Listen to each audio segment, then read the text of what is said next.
My father told me a story once. I'll never forget it. For a few reasons, I think it's the story he's ever told me. As a child, it's also the story of how my grandfather died. But honestly, that isn't the reason. You hear stories or on TV, or sometimes you overhear something in public place. People talk about ghosts and aliens, and you think to yourself, that ain't real. They're making it up. Or they're mistaken. Or they're crazy. Or something like that. You just can't believe it until something happens, something that brings it all together, connects the dots in the way you didn't think before. Maybe it happens to you. Maybe you'll hear the same story again and again, happening to a different people. It doesn't take long for the world to become a lot bigger than you thought it was. As I said, this is a story my father told me, but I never believed it, even though he swore up and down it was true. It wasn't until I started clicking around the internet and started to believe. I began to hear other stories just like the one my father told me. It didn't take me long to believe in the rake. That's not what my father called it, of course. He's never used the internet in his life. He wouldn't know what the conscience has taken to aiming it. When he chose to call it something other than it or that thing, he called it Skinwalker, after the old Navajo tale his grandfather told him. But I'll tell you the story the way he told it to me. We were out hunting one night, he'd tell me. Coyotes. We killed them for $50 a skin. They lived on a dairy farm in Ohio. They kill calves sometimes. We do it every night because we needed money. Sometimes while we were out, we'd come across a deer and killed it. Our landlord didn't mind. It would feed a family for a few nights and save us some money. Anyway, we were making our rounds and heading home walking because we didn't have a car or a four-wheeler back then. We cut through the woods. That's when we came upon it. Blood everywhere, splattered on trees, in the grass, in the creek, everywhere. At first we figured it was a pack of coyotes we'd seen sometimes, and they can't scavenge and start hunting deer or cattle. The worst was when they started bred with feral dogs, but it wasn't like that. When we see a pack of dogs or wolves or coyotes attack something, they do it right. They'll pick off one that's weak, sick, or old, or just small. They'll hunt it and draw it to a corner. Some places it can't get out of, and they run it to the biggest one, the alpha. And that deer will never see that alpha. It might hear it, but it won't see it. It'll just notice its throat was gone, and then drop dead. It's quick, it's clean. That wasn't what happened here. Something had ran on the den of the deer. Coyotes won't attack a den. Wolves either, because they get too much of a fight. There were three, I think three bodies just torn apart. You'd see a head there, a leg there, and a torso there. Predators don't do that. They don't leave behind scraps. What have they done hadn't done it for food, but it had done it for fun. But we didn't know that. We see a bunch of carcasses and think it's something we gotta take care of. I remember my dad telling me to go home. He thought it was a pack of feral dogs. But I wasn't leaving him, and I damn sure wasn't walking through 2 miles of woods alone, with nothing but a .22 pocket knife. He was only 13 at the time, so a .22 rifle was just the only gun he could have reliably used. My dad had the shotgun, and I wasn't going without it. It took me a while to convince him. Finally, we began tracking whatever it did. It wasn't hard, either. We just followed the blood. Either that thing bled a deer before it got away, or it dragged for another mile. I don't know. I just know I never seen my dad scared to that before at night. We started hearing noises. I've been into the woods a lot in my life, and I've been all over the world and ain't never heard noises like I heard that night. I heard things screaming. Heard deer and a fox and rabbits and raccoons and birds, just scared. Keep in mind this may be 12 or 1 o'clock. Crept the fox and some birds. Nothing was supposed to even be awake. But they weren't just awake, they were moving. I saw flocks of birds that fly nights straight into the trees, just looking to get out of there. We came upon a pack of coyotes. Nearly shot a couple thinking that it was what we were looking for. But then we saw they were running towards us. They may ran past us, but didn't even notice. Then some deer did the same, some rabbits, squirrels, foxes, and a couple of wild hogs.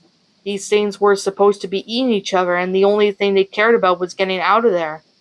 We should have put it together that maybe whatever we're tracking wasn't anything we were supposed to see, and it wasn't something we could kill. I don't know why we didn't just go home. I guess we were curious. I think my that was my dad's nature to go toward trouble, to fight, and knowing that I knew about what my father did during the war, my nature was to stay close to him. We finally get to an open valley. It was normally a soy field, but it wasn't the season, so it was just flat dirt. We saw tracks. Then a lot of the animals fleeing the forest had paved over the land, but where the deer blood was, nothing had taken a single step, like they were leaving for us to find. The tracks were shallow. Whatever it was have weighed in more than 100 pounds, but that didn't mean much. A bobcat weighing 40 pounds went nearly tore out of my damn throat once. All that means is that it's quick and hard to hit. So we follow the tracks, and it doesn't take long to find where it is. Where this old schoolhouse sits on top of the hill. Half of it had been ripped out by a tornado, but nobody lived there. Not for a long time. We caught a homeless people living there, or some druggies looking for a safe place to shoot up. We figured maybe that was it. Maybe it was some sick kid riding a high, but we didn't think of that for so long. We get with 50 yards and we hear a noise, a screeching kind of loud sound. It was sort of made up two different sounds. One was high pitched screech, another was a low pitched growl. It was making both at the same time. We get within 20 yards and we hear the sound. I can remember thinking it sounded like paper being torn apart while someone was swinging water in a bucket back and forth. My dad looks at me, kneels down, and whispers, I gotta stay behind him because when we're about to corner him, any animal will fight when it's cornered, especially when it's a predator. But we can tell the tracks that it's just one. He tells me it's probably a single feral dog, probably a rabbit. The plan is to sneak up behind it while it's eating, shoot up and keep shooting until we don't have it move anymore. Then slits its throat. If it gets to Dad, it's my job to shoot it or stab it to get it off of him. So he walks up, and I'm right behind him, just a tad to his side, so I can see what it is. I wish to this day I hadn't. I was leaning over a carcass tearing off its flesh, throwing what it didn't nibble at the side. There was blood all over the brick, glistening in the moonlight. It's pale white human looking, but not quite human. It had arms and legs like a human, but it sat like a monkey hunched over. Its hands weren't normal, and it had long fingers and claws at the end. So we see that, and my dad hesitates. He wasn't about to open fire on a person, so he clears his throat and try to get it to turn around. I swear to God the noise has ceased. I ain't ever hear true silence before that, and not only after that, but after 2 seconds. Nothing. Nothing made any noise, which made it all the louder when it turned around. It let out this shrill cry and jumped on Dad. He had got it shot off. I think he missed. If he hit the thing, it didn't mind. But it was on him, tearing parts of him off. Started shooting with 22 point blank, but it barely bled the thing. I got off 5 rounds and then I started hitting it with the gun butt, but it wasn't bulging. It wasn't even register what that I was there. It clawed at my dad, taking bits of his flesh. It started on its torso, ripping off the skin, his tit, and then moved up to tore his throat. It tore off his nose, his eyes. It scalped him. Then it started digging and ripping off the bottom half of his jaw, the little bones and that tube in your neck, then his ribs. I don't exactly remember what happened, but somehow my dad's knife ends up in the thing's shoulder, and my dad ends up on my back. I'm running, and by God, I'm running faster than I ever run before or after, and it's following me. I end up back in the woods, the opposite ones we'd been in. I'm heading towards my landlord's house 'cause it's half a mile away. I can hear this thing screeching and moaning. I hear the tree branches crack and get thrown around. It sounds like someone is taking an axe at every single tree I pass. It's clicking so loud and so often, but I ain't just looking back. Finally, I tripped onto the gravel. I looked up and there was my landlord with a bunch of his buddies drinking around the campfire. I scream and cry. Then they came over. I'm telling them to call an ambulance, and he looks at me, and I'll never forget what he said. "What is that on your back?" he asked me. Just as he said it, he saw one of those god awful flannel shirts my dad wore everywhere. It was what was left of him. Most of his head, torso, but nothing but the waist. Suddenly we hear it screeching. He grabs me and gets my dad thrown off the ground. I'm fighting him crying, because I think we could still save him somehow, but my dad had been gone before I ever picked him up. He has picked me up and thrown me inside before I came in with him. And he and his buddies were all inside and were just locking doors and getting guns. The landlord's asking me what happened. What happened? But I just didn't know what to tell him. He pierced enough all of it together to understand that there was something dangerous here. All the lights in the house were on, and someone calls the cops. They'll be there in 15 minutes. We look outside and see a walk into the fire they made. I don't know what it was, but one of them says it looked like an ape. Suddenly something goes through the window. We shoot at it, but it ain't the thing. It's my landlord's dog. Just a body though, not his head or legs. We started pushing the things in front of the doors and windows when we hear something in the garage. I remember one of his friends playing saying the doors were open. We hear metal and glass getting ripped apart. We put a couch and a TV in front of the door to the garage. It banged some around some more, but then it got quiet. No silent like it was before. We could hear it move around in some, and the guys were talking, making sure the guns were ready. One hands me a pistol. No sooner than I cocked the hammer back, we hear something shatter upstairs. Then we hear a screech again.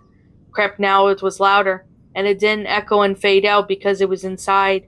We all rushed to one door leading upstairs, and we got just as the thing did. It opened just a bit, and 4 or 5 men just slammed into it. It got on its hands, though, and someone with a shotgun took care of that. Put the barrel right up to its wrist and pulled the trigger. Cut his hand clean off. That only pissed it off, though.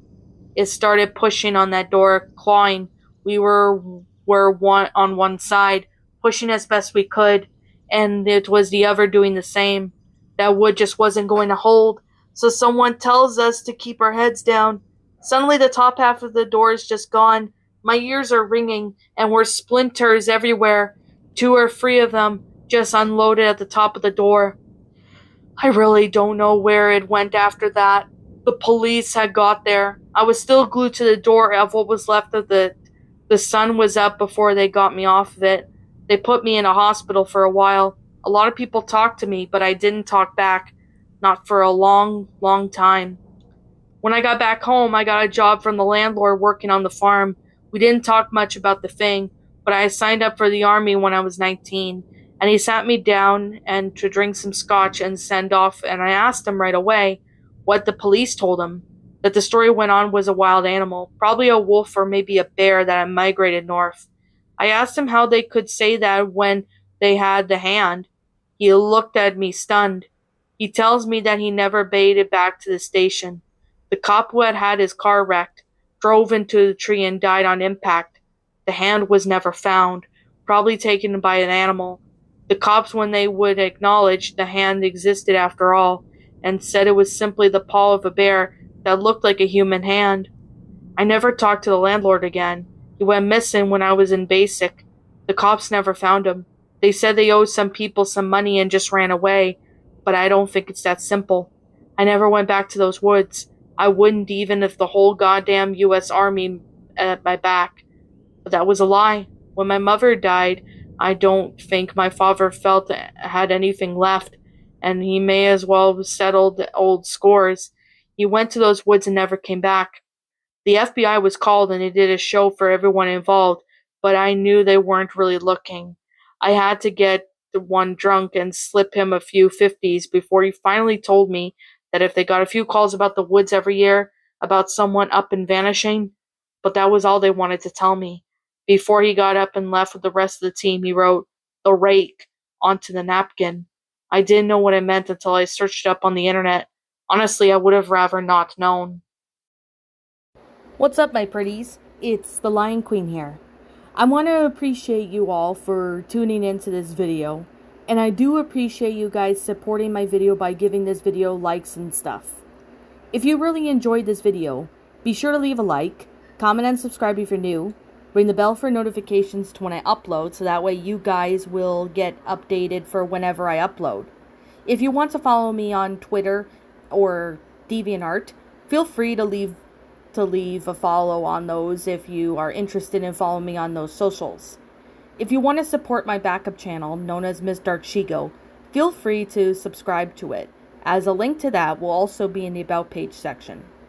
And with that being said, and that being the case, thank you so much for watching, my pretties, and as always, please stay pretty.